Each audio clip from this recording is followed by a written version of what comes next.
Hola, ¿cómo están? Bueno, espero que se encuentren bien. Demoramos, pero acá estamos con el video respecto de la unidad 3, conflictos sociales bajo el desarrollo de la polis arcaica, ¿no?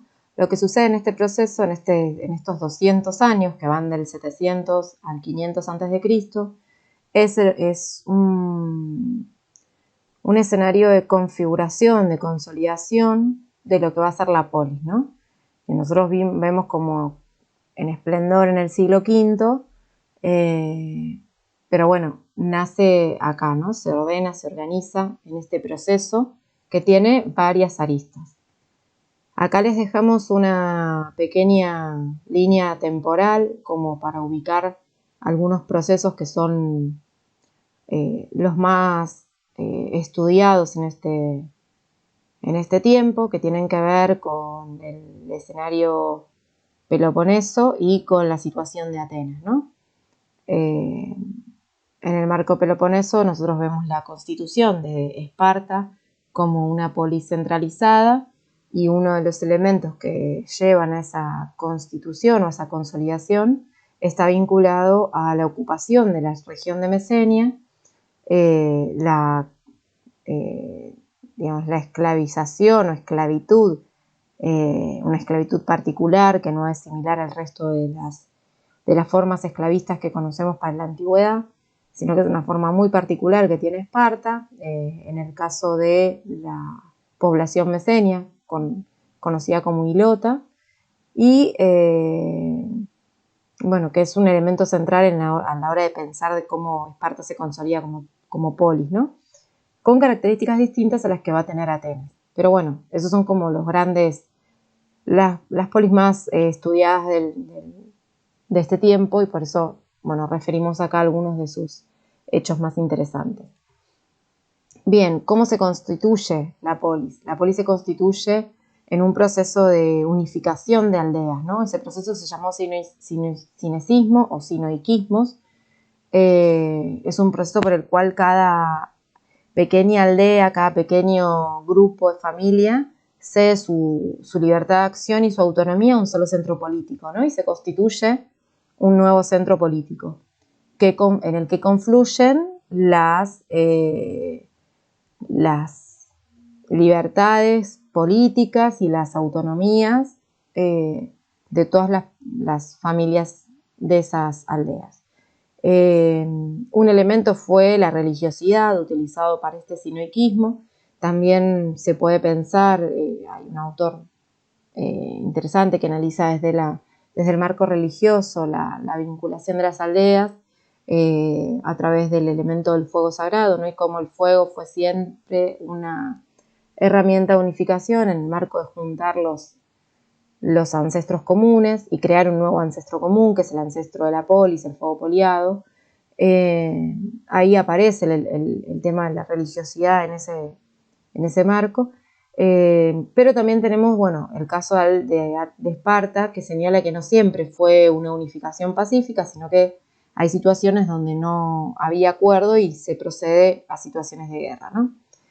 Y el etnos, que es un territorio regional, un pueblo que no tiene un único centro urbano, no tiene un gobierno central ni una unión política formal, y en esa caracterización podemos ubicar la zona de Beocia, ¿no?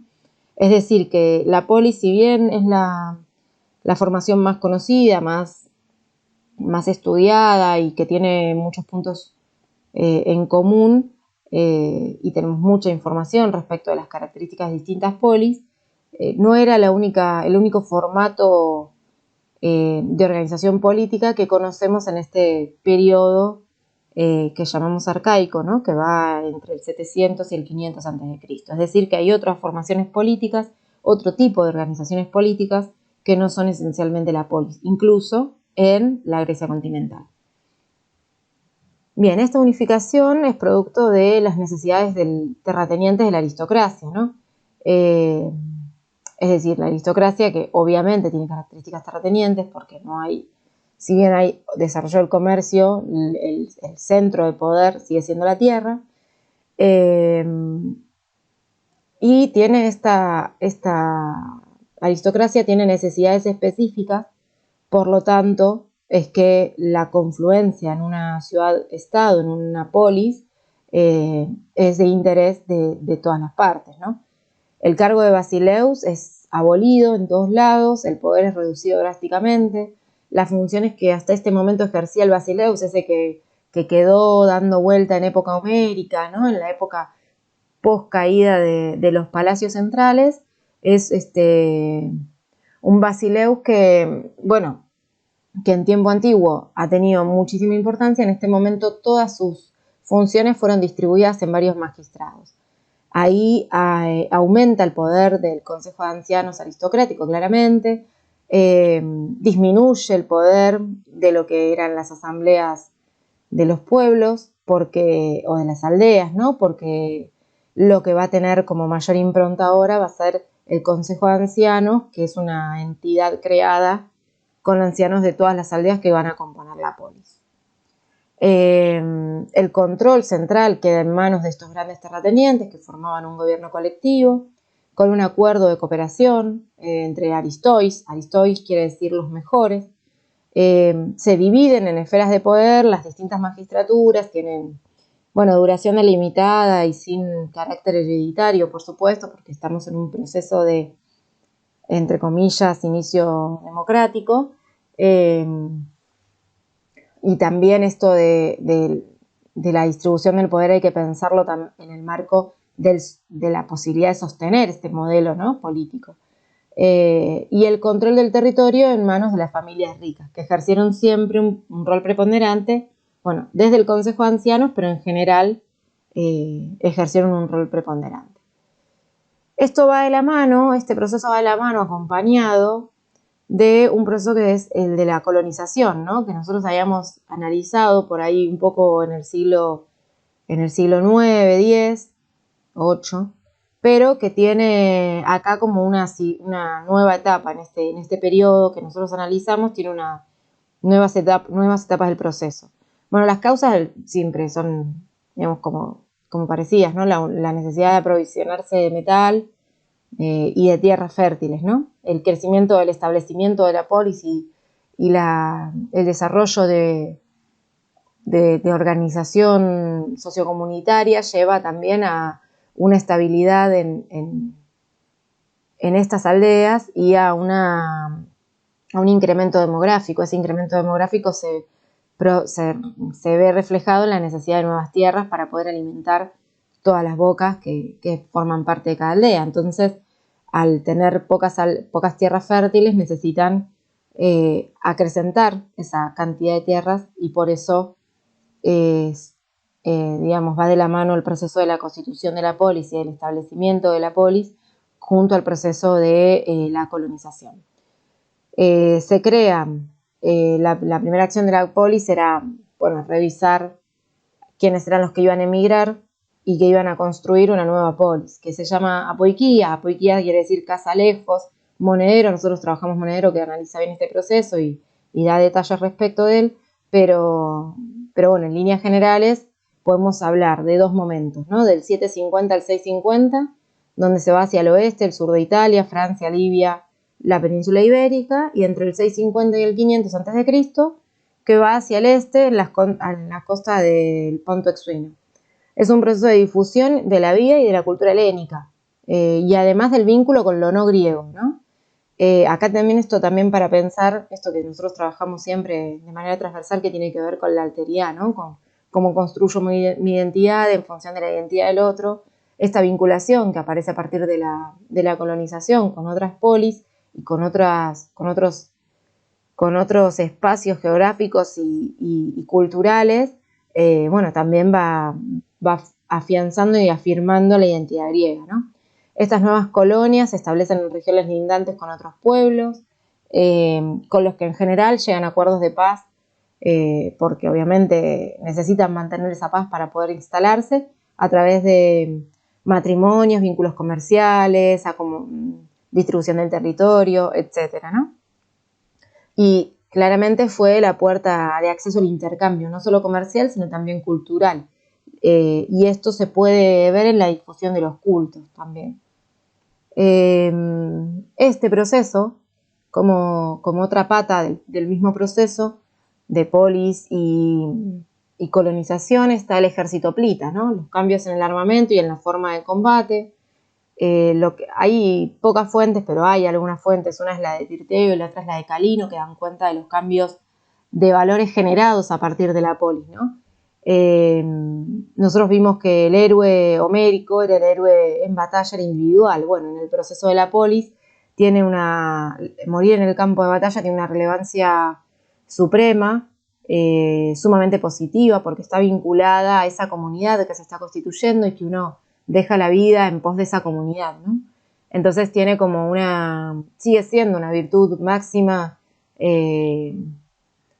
la muerte en batalla, pero en este caso con un héroe colectivo, no con un héroe individual. Y eso es lo que también va de la mano en el pensar de la falange hoplita, ¿no? De la forma en la que la falange hoplita mantiene el puesto, se acompaña, el valor de estar uno y otro, de no faltarle al compañero. Bueno, estas ideas empiezan a evidenciarse, a aparecer acá y bueno, se vislumbran en las características del ejército hoplita, ¿no? Son generalmente labradores acomodados quienes componen este ejército y tuvieron un rol decisivo en las relaciones de poder dentro de las polis que defendían, ¿no? Obviamente participar del ejército era importante y daba también espacio a la opinión y a la escucha de esa opinión. Este proceso no estuvo siempre madurado por la polis, una polis democrática, sino que en varias oportunidades y durante todo el siglo VII y el siglo VI se evidencian peleas de las estirpes, lo que constituyen stasis, que son conocidas como situaciones de crisis, disputas. Muchas de estas disputas están vinculadas a las familias aristocráticas que disputan por tener honores y supremacías y mejores cargos y mejor representación en cada uno de los gobiernos, pero también hombres de la aristocracia han ejercido las tiranías, ¿no? Estas tiranías aparecen en toda la región que nosotros estudiamos, en todo el Egeo. Han aparecido en el periodo arcaico con un poco más de violencia, en épocas posteriores con menos de violencia, con menos hechos de violencia, menos violentas, pero contaron con apoyos de ciudadanos y también con apoyos de exhoplitas. Eso les garantizaba sostenerse un tiempo en el poder, ocupaban el poder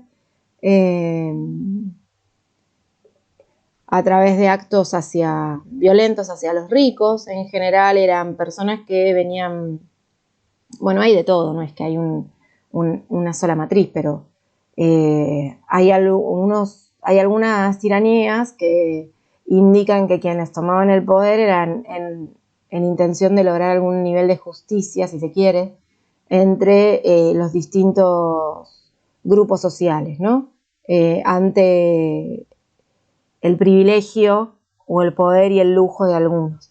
Pero bueno, no es la única manera, hay de todo. Las tiranías estuvieron acompañadas de grandes construcciones, embellecimientos, mejoras de los servicios urbanos, florecimiento del comercio y de la artesanía, ¿no? Como impronta. Es interesante que esto, lo puedan ver en el marco del análisis particular de la materia y que puedan encontrar estos elementos en la bibliografía. Son situaciones características estas que nombramos, ¿no? Tanto la constitución de la polis como los elementos que la acompañaron, el hecho de la colonización, el hecho de la configuración de esa polis, quiénes eran, quienes quedaban a cargo de la misma, y este elemento de la tiranía y del ejército hoplita, ¿no?